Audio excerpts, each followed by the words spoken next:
الحمدللہ وکفیٰ والصلاة والسلام علی عبادہ الذین اصطفیٰ خصوصاً علی افضلہم وخاتم النبیین محمد الامین وعلی آلہ وصحبہ اجمعین اما بعد فقد قال اللہ تبارک وتعالی کما ورد فی سورۃ القصص اعوذ باللہ من الشیطان الرجیم بسم اللہ الرحمن الرحیم ان قارون کان من قوم موسیٰ فبغى علیہم وآتیناہ من الکنوز ما ان مفاتحہ لتنوء بالعصبة أولي القوة اذ قال له قومه لا تفرح ان اللہ لا يحب الفرحین وابتغ فيما آتاك الله الدار الآخرة ولا تنس نصيبك من الدنيا وأحسن كما أحسن الله إليك ولا تبغ الفساد في الأرض إن الله لا يحب المفسدين صدق اللہ العظیم۔ اس سے پہلے کہ ہم سورہ قصص کے جو بقیہ دو رکوع رہ گئے ہیں ان کا ترجمہ کریں، ایک بات کی وضاحت ضروری ہے۔ میں نے کل عرض کیا تھا کہ حضرت موسیٰ علیہ السلام اور مدین کے اس بزرگ کے درمیان جو معاملہ ہوا تھا کہ انہوں نے اپنی بیٹی کے نکاح کے عوض حضرت موسیٰ سے یہ چاہا کہ وہ 8 سال تک ان کی خدمت کریں، تو اس کے ساتھ ہی میں نے یہ کہہ دیا تھا کہ ہمارے ہاں بھی پختونوں میں پٹھانوں میں یہ رواج ہے کہ وہ بیٹی جب دیتے ہیں تو کچھ رقم لیتے ہیں، اور وہ جو مہر جو ہے وہ بیٹی کے حق کو نہیں بلکہ خود وہ والدین رکھ لیتے ہیں، والد رکھ لیتا ہے۔ تو ہمارے ایک ساتھی نے اس کی طرف توجہ دلائی ہے کہ یہ بات آپ کے علم میں ہونی چاہیے کہ یہ حال سارے پٹھانوں کا نہیں ہے، بلکہ باجوڑ ایجنسی یا پھر افغانستان کے کچھ لوگ جن کو ہماری اکثریت جو ہے بہت بری نظر سے دیکھتی ہے، بلکہ اکثر وہ آپس میں ایک دوسرے کے ساتھ رشتہ کرنے پر مجبور ہوتے ہیں، یعنی تبادلہ، جس سے کہ حدیث میں روکا گیا ہے۔ یہ واقعہ ہے کہ یہ چیزیں جو ہے میں سمجھتا ہوں کہ اس میں یہ وضاحت ہو گئی ہے تو اچھا ہے کہ اس سب کا معاملہ نہیں ہے۔ ویسے اس کو اصولاً یہ سمجھ لیجئے کہ یہ معاملہ اصل میں کچھ تمدن کی سطح سے متعلق ہے اور کچھ معاشی جو نظام ہوتا ہے کسی معاشرے میں قائم اس سے متعلق ہے۔ آپ کو معلوم ہے کہ ڈیمانڈ اینڈ سپلائی کا معاملہ جو ہے معاش کے میدان میں بڑی بنیادی اہمیت کا حامل ہے۔ اگر کسی کوموڈٹی کی، کسی جنس کی ڈیمانڈ زیادہ ہو، سپلائی کم ہو، قیمت بڑھ جائے گی، اور سپلائی زیادہ ہے، ڈیمانڈ کم ہے، قیمت گھٹ جائے گی۔ تو اکثر و بیشتر یہ ہوتا ہے کہ جو معاشرے ابھی تمدنی اعتبار سے ذرا پسماندہ ہوتے ہیں، دنیا انہیں سمجھتی ہے غیر مہذب، لیکن وہ زیادہ مہذب ہوتے ہیں مہذب لوگوں کے مقابلے میں۔ ان کے ہاں انسانی کردار زیادہ ہوتا ہے، سچ بولنے کا معاملہ، ایفاء عہد کا معاملہ، زبان دے دی ہے تو اب پیچھے نہیں ہٹنا ہے، اور یہ کہ مہمان آیا ہے تو چاہے خود بھوکے رہ لینا ہے، اس کو کھلانا ہے۔ یہ جو ابھی جو لوگ مہذب نہیں ہوئے ہوتے، اس معنی میں میں کہہ رہا ہوں جس معنی میں کہ آج کل یہ لفظ استعمال ہوتا ہے، جو ابھی گویا کہ تمدنی ارتقاء کے نچلے مراحل میں ہوتے ہیں، ان میں یہ چیزیں آپ کو زیادہ ملیں گی۔ اور دوسری بات یہ ملے گی کہ ان میں مردوں کی تعداد زیادہ ہوتی ہے، عورتوں کی تعداد بہت کم ہوتی ہے۔ اب ظاہر بات ہے جب عورتوں کی تعداد کم ہوتی ہے تو اب ان کے لیے معاملہ وہی بن جاتا ہے کہ رشتوں کا، جیسا کہ پھر جب کسی ملک، کسی معاشرے میں جب تہذیب آ جاتی ہے، جس کو ہم جدید معنی میں تہذیب کہتے ہیں، شہریت آ گئی، شہروں میں رہنے لگے، وہ تہذیب، تعلیم بڑھ گئی، اب آپ دیکھیں گے کہ مرد بالعموم ویسے بھی کمزور ہو جاتے ہیں، ان کے قوا اس طرح کے تو نہیں رہتے جیسے کہ اس معاشرے میں ہوتے ہیں جو ابھی قبائلی دور میں ہے، یا کہیں کسی پہاڑی علاقے میں رہ رہے ہیں یا صحرائی علاقے میں رہ رہے ہیں، اور یہ کہ مردوں کی تعداد پھر کم ہوتی جاتی ہے، عورتوں کی بڑھ جاتی ہے۔ جس معاشرے میں عورتوں کی تعداد بڑھ جاتی ہے اس میں پھر جو لڑکیوں کے والدین ہیں انہیں لڑکے خریدنے پڑتے ہیں۔ یہ جو آپ کو معلوم ہے کہ اتنے اگر تم دو گے، جہیز دو گے تب ہم تمہاری لڑکی سے شادی کریں گے، موٹر کار دو، کوٹھی دو، فلاں دو، یہ دو، کہیں باہر بھجوا دو۔ یہ کیا ہے؟ یہ اسی لیے ہے کہ جہاں لڑکیاں زیادہ ہو گئیں تو لڑکیوں کے والدین کو اپنی بچیوں کے لیے رشتے خریدنے پڑتے ہیں، اور جہاں پر اس طریقے سے اس کے برعکس ہو، لڑکیاں کم ہوں اور لڑکے زیادہ ہوں، وہاں ظاہر بات ہے کہ لڑکی کی قیمت خود بخود ہو جائے گی۔ تو یہ گویا کہ پسماندہ معاشرے کا معاملہ ہے۔ باقی اسلام نے جو شکل کی، اللہ کرے کہ ہم سب مسلمان اسی کو صحیح طور پر اختیار کر لیں۔ باقی جو ہمارے اس رفیق نے یہ وضاحت کی ہے وہ میں نے آپ کو سنا دی ہے۔ اب آگے چلیے، سورہ قصص کے آخری یہ 2 رکوع ہیں، جن میں سے پہلے رکوع میں ایک کردار کا ذکر ہو رہا ہے، قارون، اور میں آپ کو بتا چکا ہوں کہ یہ کردار جو ہے اسے بھی ایک فرد نہ سمجھیے، بلکہ یہ کہ جو بھی کوئی حکمران قوم ہوتی ہے وہ اپنی غلام قوم کے اندر اس طرح کے کردار باقاعدہ پیدا کرتی ہے، جس کو کہ کہا تھا ملکہ سبا نے کہ ان الملوک اذا دخلوا قریۃ جعلوا عزت اہلھا اذلہ،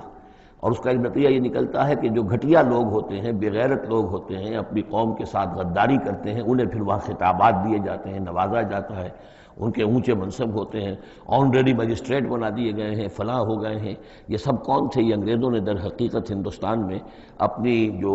حکومت کو مضبوط کرنے کے لیے یہ ایک طبقہ جو ہے ہندوستانیوں میں سے ڈیولپ کیا تھا، اس طبقے کا یہ کردار ہے قارون۔ اچھا، اس قسم کے لوگوں کو پھر انگریز بڑے بڑے ٹھیکے دیتے تھے۔ اب آرمی کے سپلائی کے ٹھیکے ہیں تو بڑے بڑے ٹھیکیدار یہی ہوتے تھے، انہی کے پاس سرمایہ ہو جاتے تھے۔ یہ ساری چیزیں جو ہے ایک دوسرے سے ملی جلی ہوئی ہیں۔ اسی طرح کا ایک شخص جو ہے یہ قارون تھا اسرائیلی، اور نہ صرف اسرائیلی، حضرت موسیٰ علیہ السلام کا سگا چچا زاد بھائی، فرسٹ کزن، لیکن یہ کہ یہ حکومت کے ساتھ فرعون کے دربار میں اس کی رسائی تھی، وہاں اس کی پذیرائی تھی، اور وہاں سے اس کو مراعات ملتی تھی۔ اس نے اتنی دولت سمیٹ لی تھی، جیسے ہمارے ہاں بھی بعض اب جو سیاسی کردار ہیں وہ گویا کہ علامتی بن گئے دولت سمیٹنے میں، تو بے تحاشا دولت اس نے جمع کر لی تھی۔ اب اس کا کردار سامنے آ رہا ہے۔ ان قارون کان من قوم موسیٰ، یقیناً قارون جو ہے وہ موسیٰ کی قوم ہی سے تھا۔ تورات میں اس کا نام قورہ آیا ہے، یعنی قارون کے بجائے قورہ، یہ کوئی تلفظ کا فرق ہو سکتا ہے۔ فبغى علیہم، اگرچہ موسیٰ کی قوم میں سے تھا لیکن اس نے زیادتی کی، سرکشی کی، شرارت کی اپنی قوم کے خلاف، یعنی غداری کی۔ وآتیناہ من الکنوز، اور ہم نے اسے اتنے خزانے دیے تھے، ما ان مفاتحہ لتنوء بالعصبۃ اولي القوہ، کہ اس کی کنجیاں اٹھانے کے ضمن میں بڑے طاقتور جوانوں کی ایک جماعت بھی تھک جاتی تھی۔ یہ ذرا بات سمجھ آج نہیں آئے گی کہ آخر اتنی وہ کنجیاں کتنی ہوتی ہوں گی، تو اصل میں یہ کنجیاں جو تالے ہیں ہمارے جس طرح کے، یہ تو اب ایجاد ہوئی ہے۔ پچھلے زمانے میں کیا ہوتا تھا کہ کوئی بڑا سٹور ہے تو اس کے آگے بڑا ایک پھاٹک لگا ہوا ہے،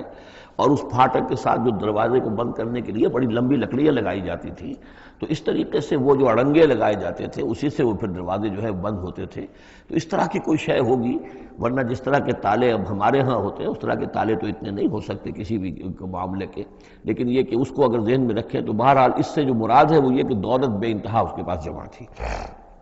اذ قال له قومه، جبکہ اس سے کہا اس کی قوم نے، لوگوں نے کہا، کچھ بھلے لوگ بھی ہوں گے، جیسے ہم مکالمہ سورہ کہف میں پڑھ آئے ہیں، 2 آدمیوں کا مکالمہ تھا، ایک وہ درویش تھا اور وہ عارف باللہ تھا، اللہ پر ایمان رکھنے والا تھا، اور ایک وہ تھا کہ جو دولت میں مست ہو گیا تھا، مال مست تھا۔ تو وہاں کچھ لوگوں نے جو اچھے لوگ ہوں گے ان سے کہا، اس سے قارون سے، لا تفرح ان اللہ لا يحب الفرحین۔ یہ ذرا یہاں پر 4 چیزیں 5 چیزیں جو آ رہی ہیں گنتے جائیے کہ ایسے لوگ جن کے پاس بہت سی دولت جمع ہو گئی ہو ان کو ان 4-5 چیزوں کو پیش نظر رکھنا چاہیے۔ سب سے پہلے یہ کہ لا تفرح ان اللہ لا يحب الفرح، اس پر اتراؤ نہیں، اتراؤ مت، اللہ تعالیٰ کو اترانے والے پسند نہیں۔ نمبر 2، وابتغ فیما آتاک اللہ الدار الآخرہ، جو کچھ اللہ نے تمہیں دولت دی ہے تو اس سے دار الآخرہ حاصل کرنے کی کوشش کرو، اللہ کے لیے خرچ کرو تاکہ آخرت میں تمہیں اس کا اجر و ثواب ملے، تو تم گویا کہ آخرت کو خریدو گے اپنی اس دولت کے عوض۔ ان اللہ اشتری من المؤمنین انفسهم واموالهم بان لهم الجنہ۔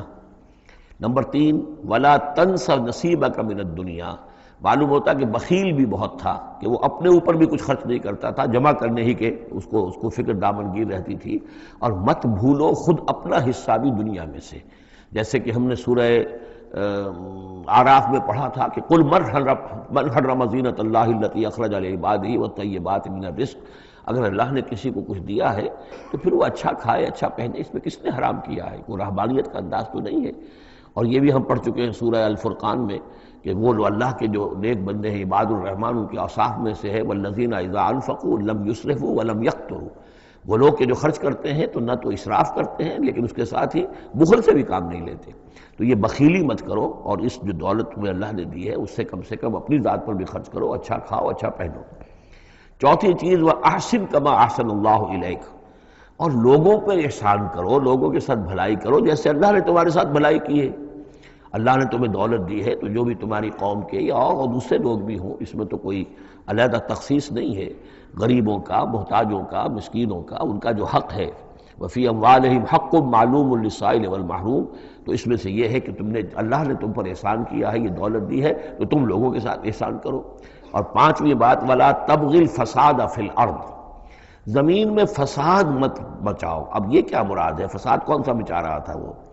نبی تھے اس وقت کے حضرت موسیٰ علیہ السلام۔ حضرت موسیٰ علیہ السلام اپنے کار نبوت و فرائض رسالت کی ادائیگی میں پوری طریقے سے لگے ہوئے ہیں، اور کچھ لوگ ان کے ساتھ دے رہے ہیں، ان کا ہاتھ بٹا رہے ہیں۔ اب کچھ لوگ اس کام میں جب اڑنگا ڈالیں گے تو گویا کہ یہ فساد فی الارض ہے۔ اللہ تعالیٰ جو خیر چاہتا ہے موسیٰ کے ذریعے سے وجود میں آئے، اب اگر آپ موسیٰ کی مخالفت کریں گے، اس کی اسکیموں کو ناکام کرنے کی کوشش کریں گے، یہ وہی بات ہے جو منافقین کے بارے میں سورہ بقرہ کے دوسرے رکوع میں آ چکی ہے۔ وَإِذَا قِيلَ لَهُمْ لَا تُفْسِدُوا فِي الْأَرْضِ قَالُوا إِنَّمَا نَحْنُ مُصْلِحُونَ أَلَا إِنَّهُمْ هُمُ الْمُفْسِدُونَ وَلَٰكِن لَا يَشْعُرُونَ، جب ان سے کہا جاتا ہے کہ تم زمین میں فساد یہی تھا کہ ایک جماعت ہے، ایک تحریک ہے، اس کا ایک نظم ہے، اس نظم کے خلاف تم ریشہ دوانیاں کر رہے ہو، اور اگر اس کی اسکیموں کو فیل کرنے کی کوشش کر رہے ہو تو گویا کہ جو اصلاحی عمل ہے، جو انقلاب برپا کرنے کے لیے جد و جہد ہو رہی ہے، اس کو نقصان پہنچا رہے ہو۔ ان اللہ لا يحب المفسدین، اللہ کو ایسے مفسد پسند نہیں ہے۔ تو یہ پانچ چیزیں گن لیجئے۔ نمبر ایک لا تفرح ان اللہ لا يحب الفرحین۔ نمبر دو وابتغ فیما آتاک اللہ الدار الآخرہ، جو کچھ اللہ نے دیا ہے اس سے آخرت کا گھر حاصل کرنے کی کوشش کرو، یعنی انفاق فی سبیل اللہ، اللہ کی راہ میں صرف کرنا۔ نمبر تین ولا تنس نصیبک من الدنیا، خود دنیا سے بھی تم بھی اپنا حصہ حاصل کرو، اچھا کھاؤ، اچھا پہنو۔ وہ احسن کما احسن اللہ الیک، اور خلق خدا پر بھی احسان کرو جیسے کہ اللہ نے تم پر احسان کیا ہے۔ اور نمبر پانچ ولا تبغی الفساد فی الارض، دین کے لیے، اللہ کی توحید کے لیے، اللہ کے دین کے لیے جو جد و جہد ہو رہی ہے اس کو تقویت پہنچاؤ، نہ یہ کہ اس کے اندر تم خلل پیدا کرنے کی کوشش کر رہے ہو۔ اعلیٰ انما اوتیتہ علی علم عندی، اس نے کہا کہ یہ دولت جو ہے تم سمجھتے ہو مجھے اللہ نے دی ہے، یہ تو مجھے دی گئی ہے میرے علم کی بنیاد پر، میرے اندر علم ہے، فہم ہے، سمجھ ہے، میری پلاننگ ہے، اس کے نتیجے میں نے دولت کمائی ہے۔ یہ ہے در حقیقت ایک مادہ پرست انسان کا، جو ایک زر پرست اور مادہ پرست انسان جو ہے وہ سمجھتا ہے میری صلاحیت، میں نے بر وقت اندازہ کر لیا تھا کہ اب مارکیٹ میں اس چیز کی ڈیمانڈ پیدا ہوگی اور میں نے اس کے لیے بندوبست کیا، تو اب مجھے بارے نیارے ہو گئے ہیں، تو یہ میری ذہانت ہے، میں نے اندازہ کر لیا کہ اب یہ جو ہے اتار چڑھاؤ جو ہے بازار میں آنے والا ہے، اسی کے حساب سے میں نے کچھ خرید و فروخت کی ہے تو مجھے دولت مل گئی ہے۔ تو اوتیتہ علی علم عندی، میرے پاس علم ہے، اس کی بدولت مجھے یہ سب کچھ دیا گیا ہے، مجھے یہ ملا ہے، میں نے کمایا ہے۔ اولم یعلم، کیا وہ جانتا نہیں کہ ان اللہ قد اہلک من قبلہ من القرون، کہ اللہ تعالیٰ نے اس سے پہلے بہت سی قوموں کو ہلاک کیا، من ہوا اشد منہ قوتاً، جو اس سے کہیں بڑھ کر تھی طاقت میں بھی، وہ اکثر و جمعا، اور جن کے پاس مال و اسباب دنیاوی اور دولت کے انبار بھی ان سے زیادہ جمع تھے۔ ولا يسأل عن ذنوبهم المجرمون، اور اللہ تعالیٰ کو اس کی ضرورت پیش نہیں آئے گی کہ مجرموں سے ان کے جرم پوچھے، یعنی اللہ تعالیٰ کے پاس تو پورا حساب کتاب موجود ہے، اعمال نامے موجود ہیں، اسے کسی سے پوچھنے کی ضرورت نہیں ہوگی کہ تم کیا جرائم کر کے آئے ہو۔ تو یہ تو گویا کہ از خود اللہ کے علم میں ہے، اور اظہر من الشمس ہوگا، یہی بات سورہ رحمان میں آئے گی فَيَوْمَئِذٍ لَا يُسْأَلُ عَنْ ذَنبِهِ إِنسٌ وَلَا جَانٌ، کسی بھی انسان سے اور کسی بھی جن سے پوچھنے کی ضرورت نہیں ہوگی، بلکہ یہ کہ در حقیقت ان کے تو ماتھے پر لکھا ہوا ہوگا یعرف المجرمون بسیماہم فیؤخذ بالنواصی والاقدام، مجرم تو اپنے پیشانیوں سے پہچان لیے جائیں گے، اور یہ کہ پھر ان کو سر کے بالوں سے اور ادھر سے قدموں سے دو طرف سے پکڑ کر، ادھر سے سر کے بال اور ادھر سے پاؤں پکڑ کر اور ٹاس کر دیا جائے گا جہنم کے اندر۔ تو قال انما اوتیتہ علی علم عندی اولم یعلم ان اللہ قد اہلک من قبلہ من القرون من هو اشد منہ قوة واکثر جمعا ولا يسأل عن ذنوبهم المجرمون فخرج على قومه فی زینتہ۔ اب ایک دن ایسا ہوا کہ وہ نکلا اپنے پورے ٹھاٹھ باٹھ کا اظہار کرتے ہوئے، خدم و حشم کو لیے ہوئے، بیش قیمت کپڑے اور خلعتیں پہنی ہوئی، اور سواری کے اوپر اپنی دولت کا بھی مظاہرہ کرتے ہوئے۔ قال الذین یریدون الحیاۃ الدنیا، تو اب جو اس معاشرے میں وہ لوگ تھے کہ جن کی نگاہوں میں، خود ان کی اپنی نگاہوں میں بھی دنیا کی زندگی کھبی ہوئی تھی، اور جو چاہتے تھے، طالب تھے دنیا ہی کے، یا لیت لنا مثل اوتی قارون، وہ انہوں نے کہا کاش کہ ہمیں بھی یہ ساری چیزیں ملیں جو قارون کو ملی ہیں، جو کچھ دیا گیا ہے، اسے جو دولت دی گئی ہے، اس کے پاس جو ثروت ہے، اور اس کو جو اللہ تعالیٰ نے اس کے اوپر نعمتوں کی بارش کی ہے، کاش ہم پر بھی ہو۔ انہ لذو حظ عظیم، یہ تو بہت ہی نصیب والا ہے، بہت خوش قسمت انسان ہے یہ قارون، کتنا اس کی جو ہے سمجھیے کہ خوش بخت انسان ہے کہ اس پر اللہ کی اتنی نظر کرم ہے اور اتنی دولت اس نے کمائی ہے۔ ظاہر بات ہے کہ دولت مندوں کی دولت نظر آتی ہے، یہ لوگوں کو پتہ نہیں ہوتا یہ کمایا انہوں نے کس طور سے ہے۔ وقال الذین اوتوا العلم، اور کہا ان لوگوں نے کہ جنہیں علم دیا گیا تھا، جو صاحب علم و فہم تھے، جنہیں معلوم تھا اصل حقیقت، فرمایا انہوں نے کہا ویلکم، تمہارے لیے خرابی ہے، ثواب اللہ خیر لمن آمن وعمل صالحا، جو شخص ایمان لائے اور نیک عمل کرے اسے جو ثواب اللہ کی طرف سے ملنے والا ہے وہ اس سے کہیں بڑھ کر ہے۔ تم حسرت کے ساتھ اس کی دولت کو دیکھ رہے ہو، اس کے ٹھاٹ باٹ کو دیکھ رہے ہو، اس کی شان و شوکت کو دیکھ رہے ہو، اور تمہیں حسرت کا احساس ہو رہا ہے۔ اگر تم واقعتاً ایمان اور عمل صالح کی شرائط پوری کرو تو جو کچھ اللہ تعالیٰ تمہیں دے گا خود اس دنیا میں بھی، سورہ نور میں ہم پڑھ چکے ہیں، لَيَسْتَخْلِفَنَّهُمْ فِي الْأَرْضِ، حکومت ان کو دے گا، خلافت ان کی قائم کرے گا جو ایمان اور عمل صالح کا حق ادا کر دے۔ پھر آخرت میں جو ثواب ملنا ہے ظاہر بات ہے کہ اس کا تو کوئی تصور بھی تم نہیں کر سکتے۔ وَلَا يُلَقَّاهَا إِلَّا الصَّابِرُونَ، لیکن وہ جو صبر ہے، وہ جو اجر و ثواب ہے آخرت کا، وہ انہی لوگوں کو حاصل ہو سکے گا کہ جو صبر کرنے والے ہوں۔ اس دنیا میں وہ جیسے بھی ہو ضروریات پوری ہو جائیں، بس اس سے زیادہ کی ہوس نہ رکھیں،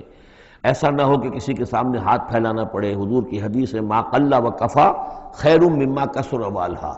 کم ہو چیز لیکن کفایت کر جائے، ضرورت پوری ہو گئی، وہ اس سے کہیں بہتر ہے کہ زیادہ ہو، بہتات ہو، دولت بہت ہے اور وہ اللہ سے غافل کر دے۔ اس لیے کہ جب بہتات ہوگی تو انسان پر غفلت طاری ہو جائے گی۔ جب ایسا ہو کہ آج کے کھانے کا تو ہے، کل کے لیے اللہ پر توکل ہے تو اللہ یاد رہے گا، پھر انسان اللہ کو بھولے گا نہیں۔ تو ما قل و کفا خیر مما کثر و والہا ولا یلقاها الا الصابرون فخسفنا به وبداره الارض، تو ہم نے اسے یعنی قارون کو اور اس کے محل کو ہم نے دھسا دیا زمین میں، اللہ تعالیٰ کی طرف سے عذاب خسف کا آیا اس پر۔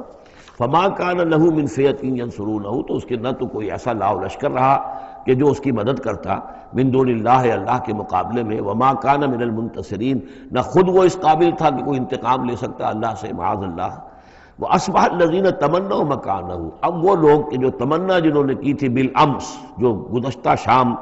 اب جس رات کو وہ خسف ہوا ہے، اگلے روز جو دھوم مچی کہ وہ تو قارون کا محل جو زمین میں دھس گیا، اس کے سارے خزانے بھی گئے، وہ خود بھی گیا زمین کے اندر، تو اب جو وہاں پر شور ہوا ہوگا تو وہی لوگ جو پچھلی شام کو تو یہ کہہ رہے تھے کاش بھی وہی کچھ ملے جو کچھ قارون کو دیا گیا ہے، یہ تو بڑا خوش قسمت انسان ہے۔ وَأَصْبَحَ الَّذِينَ تَمَنَّوْا مَكَانَهُ، جنہوں نے یہ چاہتا کہ وہی مقام و مرتبہ اور وہی چیزیں انہیں بھی مل جائیں،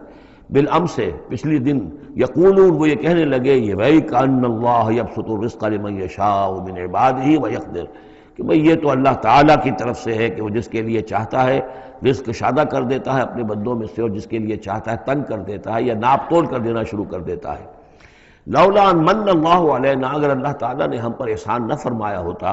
لخسف بنا، تو ہم بھی اسی طریقے سے خسف کر دیے گئے ہوتے۔ یعنی ہم تو کہہ رہے تھے کہ ہم بھی اس جیسے ہو جائیں، ہمیں بھی اس کی سی دولت مل جائے، لیکن اس کی دولت کا جو انجام آج ہماری نگاہوں کے سامنے آیا ہے، لولا ان من اللہ، اگر اللہ تعالیٰ نے ہم پر یہ احسان نہ کیا ہوتا کہ ہمارے پاس وہ دولت نہیں تھی، لخسف بنا، تو ہم کو بھی اسی طریقے سے زمین میں دھسا دیا گیا ہوتا۔ وَكَأَنَّهُ لَا يُفْلِحُ الْكَافِرُونَ، خرابی، لیکن یہ جان لو کہ کافر لوگ فلاح نہیں پائیں گے، بڑی خرابی ہے، بڑی ہلاکت ہے، اور کافر لوگ جو ہیں وہ فلاح نہیں پائیں گے۔ تو یہ کردار ہے قارون کا۔ اب اس صورت کے آخری آیات ہیں، اور میں چونکہ اب ابتدا میں جس قدر اہتمام کے ساتھ یہ جوڑوں کا تعلق بیان کر رہا تھا، کیونکہ میں نے محسوس کیا کہ اب رفتار تیز ہونی چاہیے، اس میں کچھ کمی کر دی ہے۔ اب یہاں بھی نوٹ کر لیجئے گا کہ یہی سورۃ القصص اور اس سے پہلے سورۃ النمل، ان کے درمیان کیا کیا مشابہتیں ہیں، خاص طور پر اس آخری آیات میں۔ فرمایا تلک الدار الآخرۃ نجعلها للذین لا یریدون علوا فی الارض ولا فسادا، یہ جو آخرت کا گھر ہے یہ ہم نے ریزرو کیا ہے ان لوگوں کے لیے کہ جو زمین میں اپنی بڑائی، اپنا اقتدار نہیں چاہتے، اپنی بلندی نہیں چاہتے اور نہ فساد چاہتے۔ وہ اللہ کے دین کی سربلندی کے لیے محنت کر رہے ہیں، اس کے نتیجے میں ہو سکتا ہے کہ اللہ تعالیٰ انہی کو ذمہ داری دے دے حکومت کی، لیکن وہ طالب نہیں ہے حکومت کے، وہ اپنی سربلندی کے طالب نہیں ہے۔ اس سے زمین و آسمان کا فرق ہے کہ ایک ہے کہ آپ کسی نظریے کے لیے کام کر رہے ہیں، اب نظریے میں اگر آپ کی جد و جہد ہے، انقلاب میں آپ کامیاب ہو گئے تو ظاہر بات ہے کہ پھر انقلاب کے بعد ذمہ داری سنبھالنی پڑے گی۔ محمد رسول اللہ صلی اللہ علیہ وسلم ہی کو مدینے کی اس چھوٹی سی شہری ریاست جو وجود میں آئی تھی، آخر اس کی ذمہ داری سنبھالنی پڑی، حالانکہ آپ خدا نہ خواستہ کوئی اقتدار کے طالب یا اقتدار کے بھوکے تو نہیں ہو سکتے تھے، لیکن یہ ہے کہ طلب جو ہے وہ اللہ جانتا ہے دل میں کس کے طلب ہے۔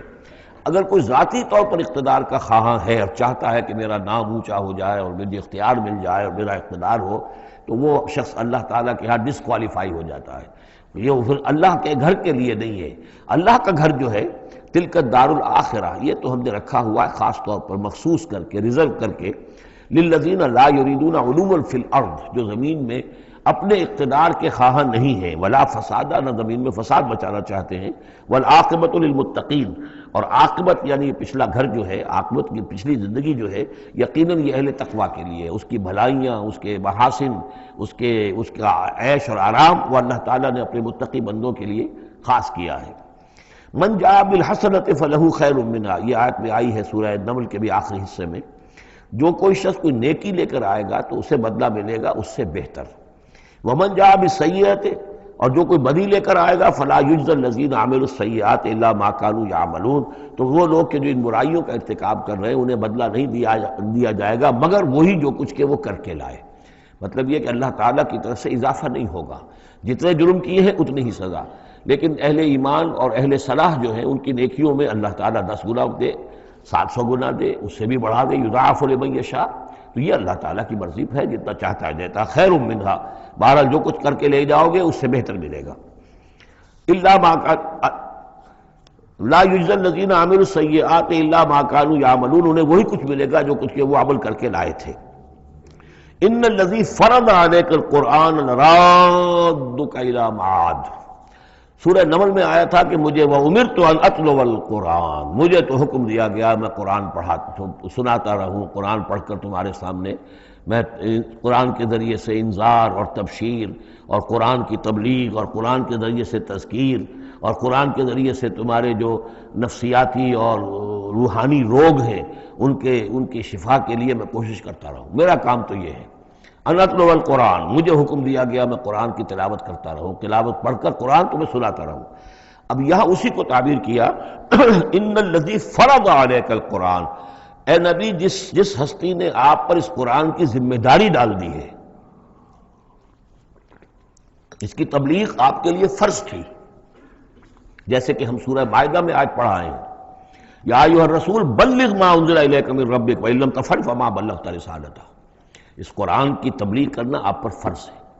اور جیسا کہ میں آپ کو بتا چکا ہوں، پھر آپ نے امت کے حوالے کر دی کہ اب امت کے فرض ہے۔ فَلْيُبَلِّغِ الشَّاهِدُ الْغَائِبَ، فَلْيُبَلِّغ یہ فعل امر ہے، اب لازم ہے کہ وہ پہنچائیں جو یہاں ہیں ان کو، جو یہاں نہیں ہے۔ اس طریقے سے یوں سمجھیے کہ ایک سلسلہ جو ہے وہ شروع کر دیا گیا۔ لیکن یہاں فرمایا جا رہا ہے نبی ان الذی فرض علیک القرآن، جس ہستی نے آپ پر یہ قرآن فرض کیا ہے، جس ہستی نے آپ پر قرآن کی ذمہ داری عائد کی ہے، یہی ذمہ داری اصل میں پھر جو ہم میں سے ہر ایک پر آتی ہے وہی ہے جو میرے کتابچے میں نے وضاحت کے ساتھ بیان کی ہے کہ وہ 5 ذمہ داریاں ہیں۔ اللہ قرآن پر ایمان جیسا کہ ایمان کا حق ہے، قرآن کی تلاوت جیسے کہ تلاوت کا حق ہے، قرآن کو سمجھنا جیسے کہ سمجھنے کا حق ہے، قرآن پر عمل جیسے کہ عمل کا حق ہے، پھر قرآن کی تبلیغ، قرآن کو عام کرنا۔ ان الذی فرض علیک القرآن لرادک الی معاد، وہ یقین آپ کو لوٹا لے جائے گی، وہ ہستی ہے، وہ اللہ جس نے آپ پر یہ قرآن کی ذمہ داری ڈالی ہے، تبلیغ قرآن کا فرض فریضہ آپ کے کاندھوں پر رکھا ہے، وہ یقیناً آپ کو پہنچائے گا بہت اچھی جگہ لوٹنے کی۔ معاد عاد یعود سے اس میں ظرف ہے، لوٹنا، لوٹنے کی جگہ۔ اب معاد سے مراد آخرت عام طور پر ہے، ایمان بالرسالت، ایمان باللہ، ایمان بالمعاد، ایمان بالآخرہ کو ایمان بالمعاد بھی کہا جاتا ہے۔ لیکن اس کے بارے میں بعض روایات ایسی ملتی ہیں کہ اس کا شان نزول یہ ہے کہ حضور صلی اللہ علیہ وسلم جب ہجرت کے سفر پر نکلے ہیں مکے سے، تو جو عام راستہ تھا اس سے ہٹ کر آپ نے، چونکہ اندیشہ تھا اور واقعہ تھا کہ تعاقب ہو رہا تھا، تلاش کیا جا رہا تھا، 3 دن رات تو آپ غار ثور میں روپوش رہے، پھر آپ نے ایک بڑا ہی سخت راستہ اختیار کیا تھا کہ جو پہاڑی راستہ تھا جو گزر رہا تھا، جس پر کہ کوئی انسان جاتا نہیں تھا، لیکن کچھ آگے چل کر وہ راستہ جو ہے وہ پھر اس مین راستے سے جا کر مل گیا۔ یوں سمجھیے یہ راستہ جا رہا تھا مین کہ جو مکے سے مدینے کا تھا، حضور نے ایک اور راستہ اختیار کیا، لیکن کچھ عرصے کے بعد وہ راستہ جا کر اس راستے کے ساتھ مل گیا۔ جہاں ملا، اب آپ خود سوچئے کہ وہاں ایک ایسی سچویشن آ گئی کہ حضور ایک ٹی پر کھڑے ہوئے ہیں، اب داہنی طرف جاتے ہیں تو مدینہ ہے اور بائیں طرف جاتے ہیں تو مکہ ہے۔ اس وقت حضور کے دل میں ایک ہوک سی اٹھی ہے، اس لیے کہ جب آپ مکے سے روانہ ہوئے تھے تب بھی روایات میں آیا ہے کہ آپ کعبے سے لپٹ کر آپ نے یہ کہا تھا کہ بیت اللہ مجھے تجھ سے بڑی محبت ہے، لیکن میں کیا کروں، یہاں کے لوگ مجھے یہاں رہنے نہیں دے رہے۔ تو گویا کہ کعبے سے یہ جدائی تو آپ پر شاہ گزر رہی تھی۔ اب جب وہ آپ چند دن کا سفر کر کے اور چند دن وہ غار ثور میں روح پوش ہونے کے بعد جب پہنچے ہیں، اب ایسی جگہ پہنچے کہ جہاں سے اگر دائنی طرف جاتے ہیں تو یہ مدینے کی طرف راستہ جانا تو آپ کو ادھر ہی ہے، لیکن سامنے وہ راستہ آ گیا کہ جو مکے کی طرف جا رہا، تو آپ کے دل میں ایک پھوک سی اٹھی۔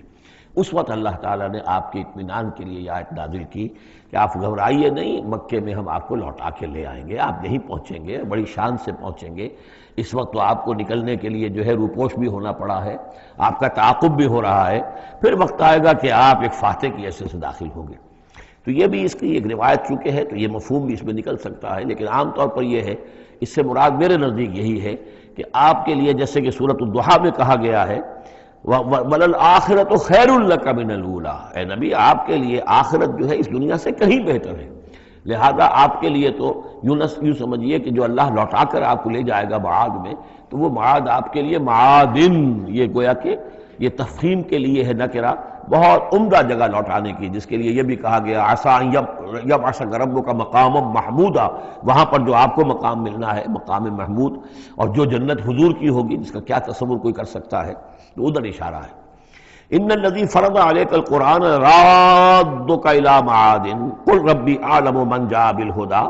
کہہ دیجئے کہ میرا رب خوب جانتا ہے کہ کون ہدایت لے کر آیا، کون راہ کی سوجھ لے کر آیا، کون ہدایت لے کر آیا، ومن هو فی ضلال مبین، اور کون وہ ہے کہ جو کھلی گمراہی میں پڑا ہوا ہے۔ وما کنت ترجو ان یلقی الیک الکتاب، اور اے نبی آپ کو تو کوئی توقع نہیں تھی کہ آپ کو کتاب دی جائے گی، کتاب القا کی جائے گی۔ یہی بات آئی ہے سورہ نمل کے اندر بھی وَإِنَّكَ لَتُلَقَّى الْقُرْآنُ مِن لَدُنْ حَكِيمٍ حَلِيمٍ، یہ قرآن تو آپ کو دیا گیا ہے، ایسا نہیں ہے کہ آپ متوقع تھے، آپ چاہتے تھے، آپ کو چلہ کشی کر رہے تھے کہ کوئی مجھے بھی کوئی روحانیت حاصل ہو جائے اور کوئی غیب کی میں تعلیم غیب کی معلومات حاصل کر لوں، معاذ اللہ آپ کا تو مزاج ہی وہ نہیں تھا۔ ایک بہت ہی یوں سمجھیے شریف انسان اور ایک شریف تاجر، اسی لیے حضور نے فرمایا تاجر الصدوق الامین مع النبیین والصدیقین والشہداء، وہ تاجر کو بالکل سچا ہو، جھوٹ کی آمیزش نہ ہونے دے، اور امین ہو، امانت دار ہو، اس کا رتبہ جو ہے وہ تو انبیاء اور صدیقین اور شہداء کے ساتھ ہے، اس جماعت میں شریک ہوگا وہ۔ تو حضور کی زندگی وہ تھی، لہذا یہاں فرمایا ہے کہ وما کنت ترجو، آپ تو کوئی امیدوار نہیں تھے، نہ آپ کو یہ توقع تھی کہ آپ پر یہ کتاب اتاری جائے گی، الا رحمۃ من ربک، یہ تو اللہ کی رحمت ہوئی ہے، اس کی مہربانی ہے کہ آپ کو اس نے چنا ہے، پسند کیا ہے، اور آپ کو اللہ تعالیٰ نے یہ کتاب عطا فرمائی۔ فلا تکونن ظہیرا للکافرین، تو آپ کافروں کے پشت پناہ نہ بنے۔ اس میں اشارہ ہو رہا ہے اصل میں، جیسے کہ ہم پڑھ چکے ہیں سورہ نساء کے اندر کہ اے مسلمانوں، گویا کہ یہ بات کہی گئی تھی کہ تم اپنی عصبیت اور قبائلی عصبیت کی وجہ سے، تمہارا ایک شخص ہے منافق ہے، اس نے وہ چوری بھی کی تھی، اب تم اس کی پشت پناہی کر رہے ہو اور سارا کا سارا الزام یہودی پر ڈالنا چاہ رہے ہو، تو یہ عصبیت جاہلیت ہے۔ یہاں ذکر کیا جا رہا ہے فلا تکونن ظہیرا للکافرین۔ اب ظاہر بات ہے کہ حضور جب مکے میں دعوت دے رہے ہیں تو اب رشتے جو ہیں وہ کٹ رہے ہیں، گویا کہ ابو لہب سگا چچا ہے لیکن دشمنی کے انتہا کیے ہوئے ہیں۔ یہ جو آپ نے فرمایا، اب آپ اپنے رشتوں کو ان کافرین کے ساتھ، اب آپ اپنے تعلقات کو کوئی اہمیت نہ دیں، ان کے ساتھ کسی عصبیت کا کوئی اگر اثر کہیں ہو بھی، کہیں اگر کوئی یعنی بہت ہی ادنا سا خفیف سا بھی شائبہ اگر دل میں ہو تو اس کو بھی آپ نکال دیجئے۔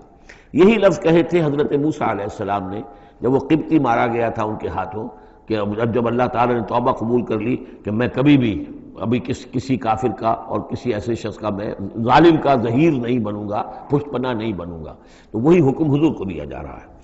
وَلَا يَصُدَّنَّكَ عَنْ آيَاتِ اللَّهِ بَعْدَ إِذْ أُنزِلَتْ إِلَيْكَ، یہ اسی سورہ مبارکہ میں یہ آیت نمبر 17 تھی یہ۔ ولا يصدنك عن آیات اللہ بعد اذ انزلت الیک، اور نہ آپ کو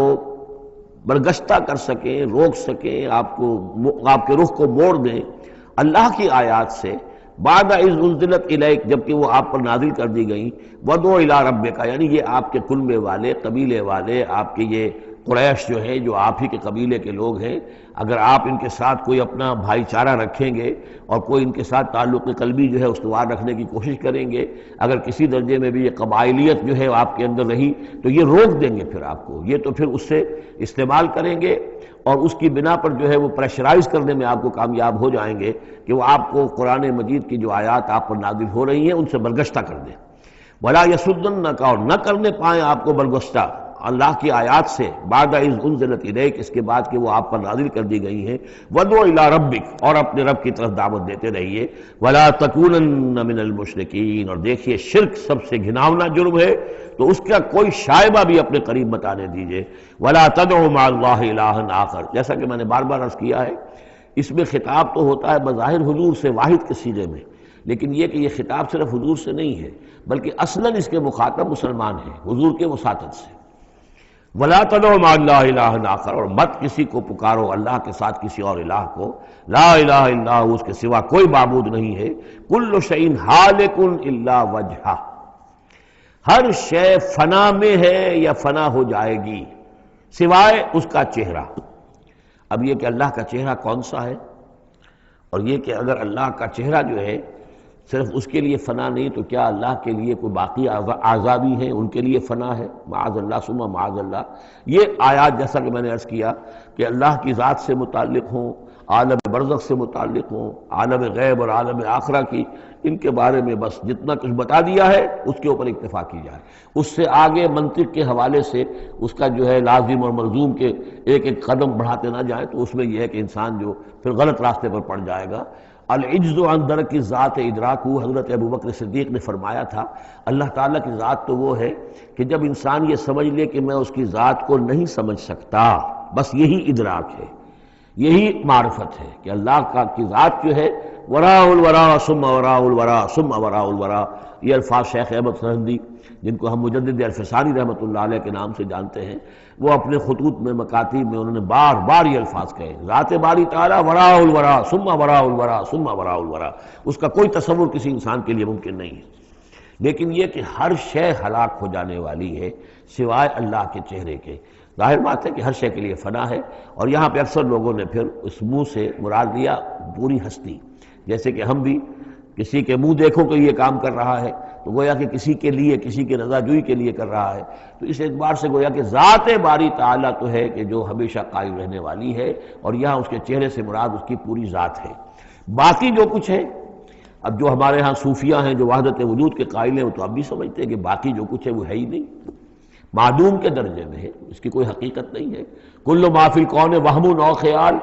او وقوف فی المرایا او ظلال، جو بھی کچھ اس کائنات کے اندر ہے اللہ کی ذات کے سوا یا تو وہ وہم ہے، کل ما فی الکون وہم او خیال او وقوف فی المرایا، یا جیسے کہ شیشوں میں عکس نظر آتے ہیں، آئینہ قد آدم ہے، آپ اس کے سامنے کھڑے ہیں تو آپ پیچھے بھی نظر آ رہے ہیں اس کے، ہے تو نہیں آپ وہاں،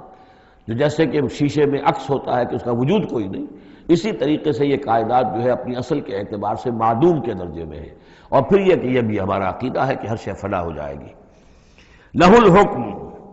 اسی کے لیے ہے اختیار، بادشاہی، حکومت، وَإِلَيْهِ تُرْجَعُونَ، اور اسی کی طرف تم لوٹا دیے جاؤ گے۔ یہاں یہ چار صورتیں جو تھیں اس سورہ اس گروپ کی، وہ میں نے عرض کیا تھا کہ چار ایک مزاج کی ہیں،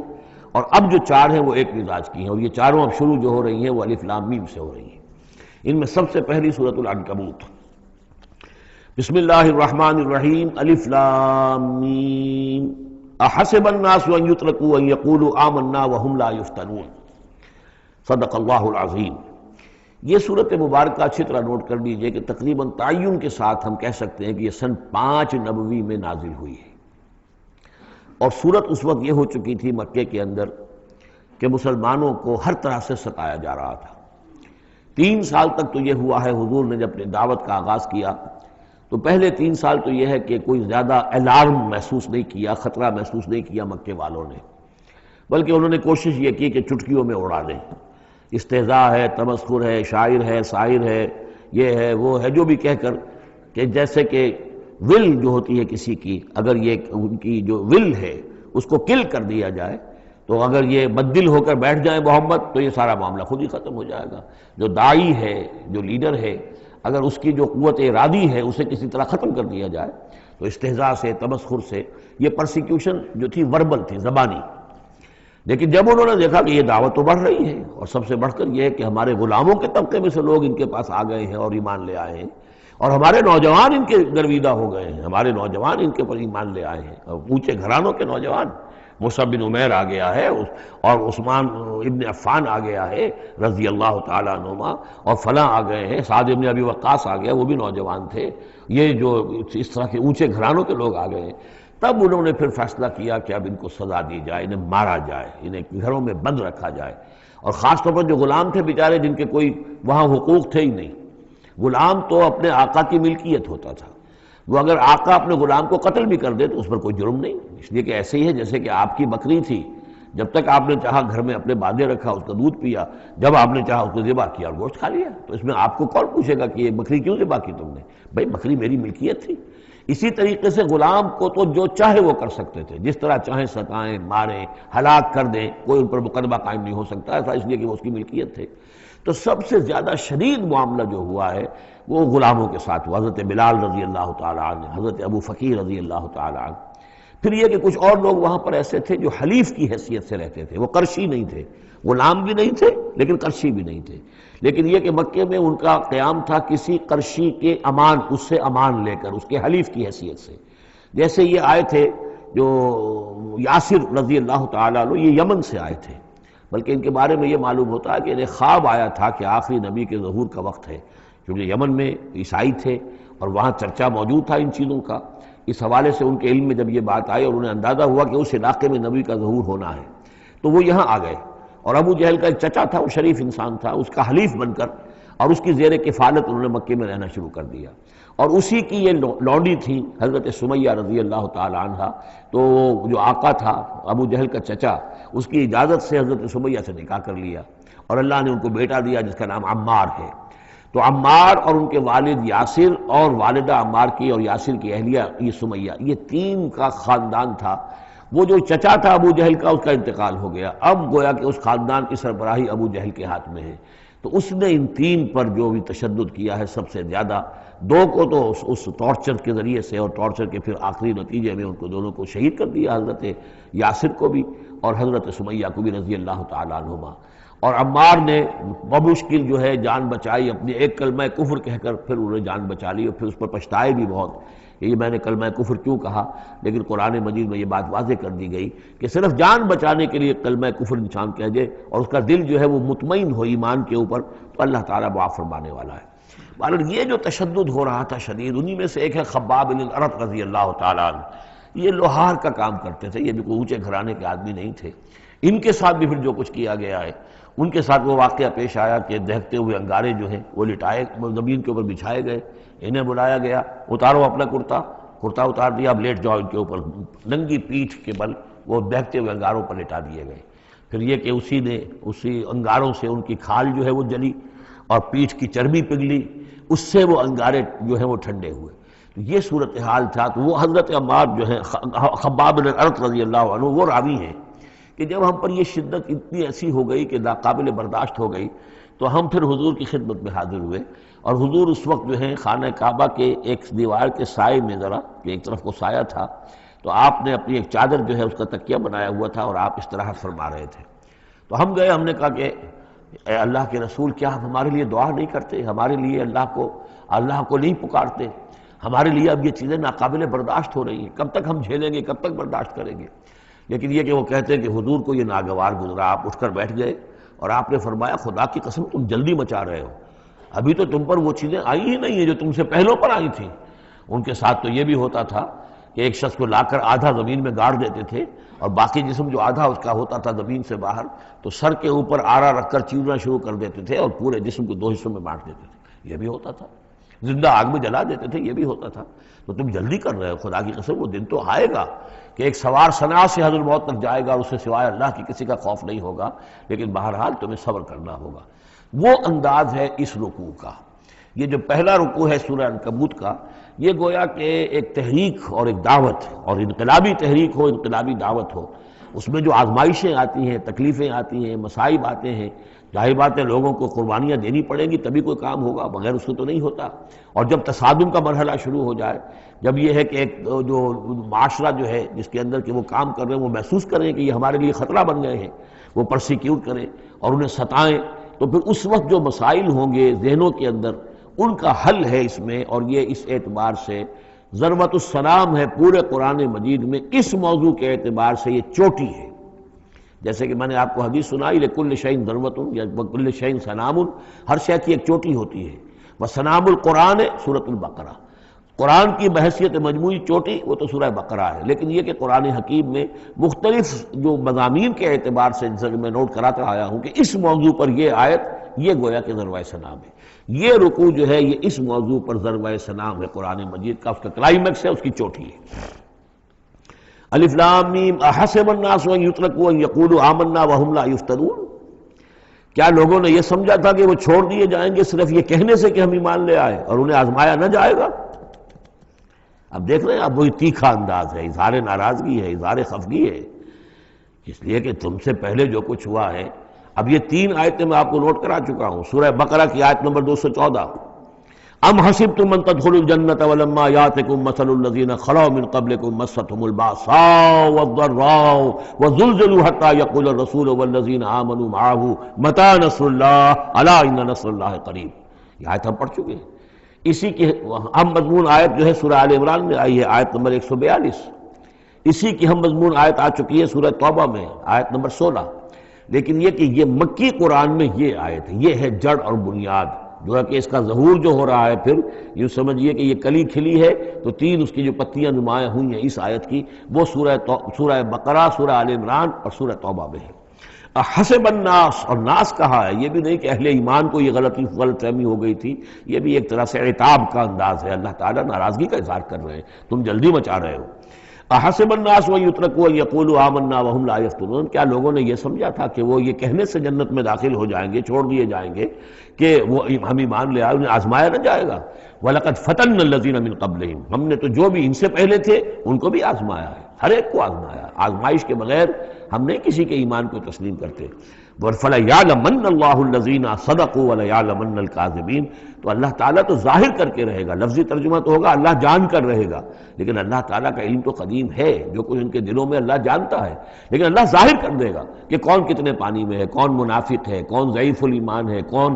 قوی الایمان ہے، کون صادق الایمان ہے، کون جو ہے جھوٹ موٹ کا مومن بنا ہوا ہے، کون وہ دودھ پینے والا مجنو ہے اور کون واقعتاً جانثار مجنو ہے، یہ سب کچھ پتہ چلتا ہے آزمائشوں سے۔ اور ہم نے تو آزمایا ہے ان کو بھی جو ان سے پہلے تھے، تو لازماً اللہ واضح کر کے رہے گا، مبرہن کر دے گا ان کو بھی کہ جو سچے ہیں، اور وہ یقیناً واضح کر دے گا، نمایاں کر دے گا ان کو بھی جو جھوٹے ہیں۔ اب اس کے ساتھ ہی دیکھیے اس میں جو عجیب آپ کو بات ملے گی اس رکوع میں، یہ 2 آیتیں آئی ہیں، کیونکہ ایک آیت تو حروف مقطعات پر تھی، یہ 2 آیتیں آئی ہیں، اس میں تو ڈانٹ، ایک طرح کی ڈانٹ پڑ گئی ہے صحابہ کرام کے اوپر جنہوں نے ذرا سا بھی شکوہ کیا تھا، لیکن اب 2 آیتوں میں اس کی دلجوئی ہے ان کی،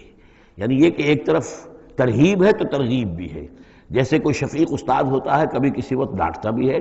کوئی گھرکی بھی دیتا ہے، کوئی جھڑکی بھی دیتا ہے، کسی وقت مارتا بھی ہے، سزا بھی دیتا ہے، پھر لیکن کسی وقت پھر یہ کہ حوصلہ افزائی بھی کرتا ہے، تھپکی بھی دیتا ہے، پیٹھ پر ہاتھ رکھتا ہے۔ تو اس طریقے سے یہ اللہ تعالیٰ کا معاملہ اپنے بندوں کے ساتھ اسی طرح ہے،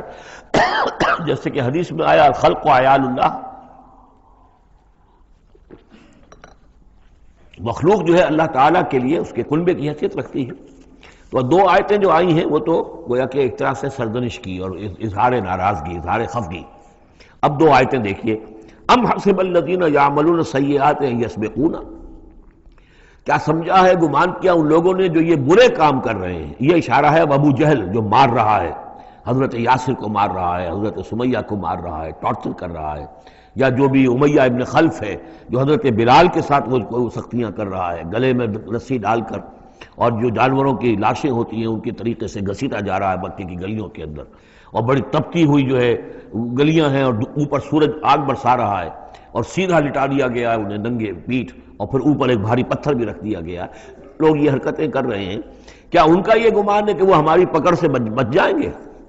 اب یہ بات ان کی طرف آئی تو گویا کہ اہل ایمان کے لیے ایک دل جوئی اور تشفی، ان کے زخموں پر مرہم رکھا جا رہا ہے کہ یہ نہ سمجھو کہ یہ بچے رہیں گے، ایک وقت آئے گا۔ چنانچہ خود حضرت بلال رضی اللہ تعالیٰ عنہ نے غزوہ بدر میں امیہ ابن خلف جو ان کا آقا تھا اسے قتل کیا ہے۔ حالانکہ حضرت عبد الرحمن ابن عوف نے کوشش کی، اس کے ساتھ کچھ ان کے تعلقات تھے پرانے، اس کی بنا پر اس کو بچانے کی کوشش کی کہ تاکہ اسے قید کر لیں، قتل نہ ہونے دیں، قیدی ہو جائے تاکہ پھر یہ کہ وہ فدیہ دے کر چھوٹ سکے۔ لیکن حضرت بلال کو جو غصہ تھا اس پر، تو وہ پورا غصہ انہوں نے اس وقت اتارا ہے۔ اور یہی بات میں کہا کرتا ہوں کہ جو مکے میں 12 برس کہا گیا کہ ذرا اپنے ہاتھ روکے رکھو، تو نالا ہے بلبل شوریدہ تیرا خام ابھی، اپنے سینے میں اسے اور ذرا تھام ابھی، ایک وقت آئے گا کہ تمہارے ہاتھ کھول دیے جائیں گے۔ اور وہ ہم سورہ حج میں پڑھ چکے ہیں، اُذِنَ لِلَّذِينَ يُقَاتَلُونَ بِأَنَّهُمْ ظُلِمُوا، اب تک تمہارے ہاتھ ہم نے باندھے رکھے ہوئے تھے اور اب تمہارے ہاتھ کھولے جا رہے ہیں۔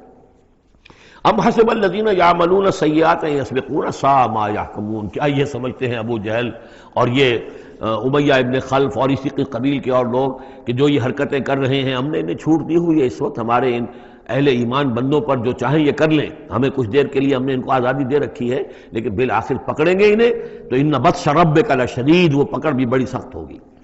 دوسری آیت جو ہے مزید ان کی دلجوئی کے لیے، من کان یرجو لقاء اللہ فإن اجل اللہ لآت، جو کوئی بھی اللہ سے ملاقات کا امیدوار ہے اسے یقین رکھنا چاہیے کہ اللہ کی ملاقات کا وہ معین وقت آ کر رہے گا۔ یعنی اے بلال اور اے ابو فقیہ اور اے خباب، تمہیں کہیں یہ گمان نہ ہو، شیطان یہ وسوسہ نہ کہیں تمہارے دلوں میں ڈالے اور تمہیں پریشان کرے کہ پتہ نہیں آخرت ہونی بھی ہے کہ نہیں ہونی ہے۔ جیسا کہ میں نے عرض کیا تھا کہ دنیا نقد ہے، آخرت ادھار ہے۔ اب آپ نے جان مال تو ساری یہاں دینی ہے، دنیا میں دینی ہے، جنت ملے گی آخرت میں۔ تو جو شیطان وسوسہ اندازی کرتا ہے، نو نقد نہ تیرا ادھار، یہ ادھار کی دنیا جو معاملہ ہے، سودا ادھار کی جنت ہے یہ، اور تم دنیا کے اندر اپنا سب کچھ لٹا رہے ہو، تو ایسا نہ ہو، تمہیں یقین رکھنا چاہیے کہ وہ وقت آ کر رہے گا اور اللہ تعالیٰ تمہاری ان تمام ایثار اور قربانی کی جو تم دے رہے ہو اس کے دین کے لیے، اس کی توحید کے لیے، اس کا بھرپور تمہیں صلہ دے گا۔ وَهُوَ السَّمِيعُ الْعَلِيمُ، وہ سب کچھ سننے والا ہے اور سب کچھ جاننے والا ہے، اس کی نگاہ سے کوئی چیز پوشیدہ نہیں ہے۔ وَمَنْ جَاهَدَ فَإِنَّمَا يُجَاهِدُ نَفْسِهِ، اب پھر ایک ذرا تھوڑے سے سرزنش کی آیت بھی آ گئی، دو آئی تھی سرزنش کے انداز میں، دو دلجوئی کے انداز میں، اب پھر سرزنش کا انداز ہے، وہ کیا ہے؟ وَمَنْ جَاهَدَ فَإِنَّمَا يُجَاهِدُ لِنَفْسِهِ، دیکھو اگر تم کوئی قربانیاں دے رہے ہو، تکلیف اٹھا رہے ہو، ایثار کر رہے ہو، تو جو بھی جہاد کر رہا ہے وہ اپنے لیے کر رہا ہے، وہ ہمارے اوپر احسان نہ سمجھے۔ اللہ تعالیٰ کی شان اس سے بہت اونچی ہے، یہ ہم سورہ حجرات میں جا کر پڑھیں گے، یمنون علیک ان اسلموا قل لا تمنوا علی اسلامکم بل اللہ یمن علیکم ان ہداکم للایمان، تم اگر اللہ کے لیے، اللہ کے دین کے لیے کچھ کرتے ہو تو نہ احسان سمجھو اللہ پر اور نہ احسان سمجھو اللہ کے رسول پر۔ اللہ کا احسان ہے کہ اس نے تمہیں قبول کر لیا ہے اور تمہیں یہ ساری کام کرنے کی توفیق وہ دے رہا ہے، یہ احسان مانو۔ منت منع کی خدمت سلطان ہمیں کو نہیں، اس کا احسان نہ دھرو بادشاہ پر کہ تم خدمت کر رہے ہو بادشاہ کی۔ منت شناس ازو کہ بخدمت بداشتت، اس کا احسان مانو کہ اس نے تمہیں خدمت کا موقع دیا ہے۔ تو اللہ تعالیٰ کا احسان مانو اور یہ نہ سمجھو کہ تم اللہ پر کوئی احسان کر رہے ہو۔ ومن جاہد فإنما یجاہد لنفسہ، اب دیکھ رہے ہیں کہ کس قدر متعلق یہ چیزیں ہیں، انسانی احساسات ہوتے ہیں، اس طرح کے خیالات آتے ہیں۔ ان اللہ لغنی عن العالمین، اللہ تعالیٰ تو تمام جہانوں سے غنی ہے، اسے کسی کی احتیاج نہیں ہے۔ والذین آمنوا وعملوا الصالحات، اب ایک آیت آ رہی پھر دلجوئی والی، اور جو لوگ ایمان لائے اور جو لوگ نیک عمل کریں گے، ایمان کے تقاضے پورے کریں گے، ثابت قدم رہیں گے، ان مصیبتوں کو جھیلیں گے، لَنُكَفِّرَنَّ عَنْهُمْ سَيِّئَاتِهِمْ، ہم لازماً دور کر دیں گے ان سے ان کی برائیوں کو، ان کے نامہ اعمال کے اوپر اگر کوئی دھبے ہوئے بھی، کوئی چھینٹی ہوئی بھی تو ہم انہیں ہٹا دیں گے، اور وَلَنَجْزِيَنَّهُمْ أَحْسَنَ الَّذِي كَانُوا يَعْمَلُونَ، اور ہم لازماً بدلہ دیں گے۔ اس رکوع میں آپ دیکھ رہے ہیں کہ یہ جو لام مفتوح شروع میں اور پھر نون مشدد جو ہے وہ کس قدر تکرار کے ساتھ آ رہا ہے۔ فَلَيَعْلَمَنَّ اللَّهُ الَّذِينَ صَدَقُوا وَلَيَعْلَمَنَّ الْكَاذِبِينَ، آیت نمبر 3 کے اندر بھی 2 مرتبہ وہ صیغہ آیا۔ اب یہاں جو آیا لَنُكَفِّرَنَّ عَنْهُمْ سَيِّئَاتِهِمْ، ہم لازماً ان سے ان کی برائیوں کو دور کر دیں گے، وَلَنَجْزِيَنَّهُمْ أَحْسَنَ الَّذِي كَانُوا يَعْمَلُونَ، اور یقیناً بدلہ دیں گے انہیں بہت عمدہ ان کے اعمال کا۔ وَوَصَّيْنَا الْإِنسَانَ بِوَالِدَيْهِ، اب ایک مسئلہ اور تھا عملی جو لوگ ایمان لائے تھے نوجوان تھے، دو ان میں سے نوجوان تھے. اب ان کے لیے مسئلہ یہ ہو گیا کہ والدین کہہ رہے ہمارے حقوق ہیں تمہارے اوپر، ہم نے تمہیں پالا پوسا ہے، لہذا ہمارا حکم مانو. ہم کہتے ہیں کہ محمد سے تم اپنا تعلق توڑ لو، چھوڑو اس کو، دین کو، کیوں اس میں لگے ہوئے ہو؟ آخر تم ہماری اولاد ہو، ہم نے تمہیں پالا. خاص طور پہ ماں حضرت سعد بن ابی وقاص کی والدہ، والد تو فوت ہو چکے تھے لیکن والدہ جو ہے اس نے بڑے ناز و نام میں پالا تھا. اب اس کے بعد اس نے جو ہے مرن برت رکھ لیا اس عورت نے، ماں جو تھی حضرت سعد بن ابی وقاص کی. اگر سعد اپنے باپ کے دین میں واپس نہیں آتا تو میں اپنے آپ کو ہلاک کر دوں گی، مر جاؤں گی، نہ کچھ کھاؤں گی نہ پیوں گی. اب دیکھیے اس نوجوان سلیم الفطرت نوجوان جو ایمان لایا ہے محمد صلی اللہ علیہ وسلم، بہرحال وہ ایک شریف انسان ہے، نوجوان ہے، ماں کی یہ حالت دیکھ رہا ہے تو کتنے بڑے امتحان سے دوچار ہو گیا. تو مسئلہ پیدا ہوا کہ معاملات میں کیا کیا جائے. ایک والدین کے جو احسانات ہیں وہ اپنی جگہ ہیں، والدین کے ساتھ حسن سلوک خود قرآن مجید میں 4 جگہ میں نوٹ کر آیا ہوں. اللہ کے حق کے فوراً بعد والدین کا حق ہے. تو اب عملی سوال یہ ہے کہ جہاں یہ دونوں حق ٹکرا جائیں، والدین جو ہے شرک کا حکم دے رہے ہیں، والدین دین کے خلاف حکم دے رہے ہو تو کیا کریں؟ فرمایا وَوَصَّيْنَا الْإِنسَانَ بِوَالِدَيْهِ، ہم نے وصیت کی ہے انسان کو اس کے والدین کے بارے میں، حسن سلوک کی وصیت ہم نے کی ہے، بار بار کی ہے. وَإِن جَاهَدَاكَ لِتُشْرِكَ بِمَا لَيْسَ لَكَ بِهِ عِلْمٌ، لیکن اگر وہ تم پر دباؤ ڈالیں، تم سے جہاد کریں. اب دیکھیے جہاد کا لفظ یہاں مشرک والدین کے لیے آ رہا ہے، جہاد جد و جہد کرنا، کوشش کرنا، دباؤ ڈالنا. وَإِن جَاهَدَاكَ لِتُشْرِكَ بِمَا لَيْسَ لَكَ بِهِ عِلْمٌ، کہ میرے ساتھ تم شریک کرو اور شرک کرو میرے ساتھ اور شریک ٹھہراؤ ایسی چیزوں کو جس کے لیے تمہارے پاس کوئی علم نہیں. فَلَا تُطِعْهُمَا، تو ان کا کہنا نہ مانو. گویا کہ یہاں وہ اپنی لمٹ سے ایکسیڈ کر رہے ہیں. اب والدین کے حقوق ہیں لیکن اللہ کے حقوق کے بعد، اللہ کے حقوق سے پہلے نہیں. اللہ کا حق فائت ہے، لہذا اس معاملے میں اللہ کا دین ہے، اللہ کا حکم وہ مقدم رہے گا، والدین کا حکم دوسرے نمبر پر ہوگا. ہاں یہ ہے کہ ایک بندہ جو ہے، ایک نوجوان، وہ یہ ضرور کرے کہ ڈانٹ کر نہ بات کرے، ڈپٹ کر بات نہ کرے،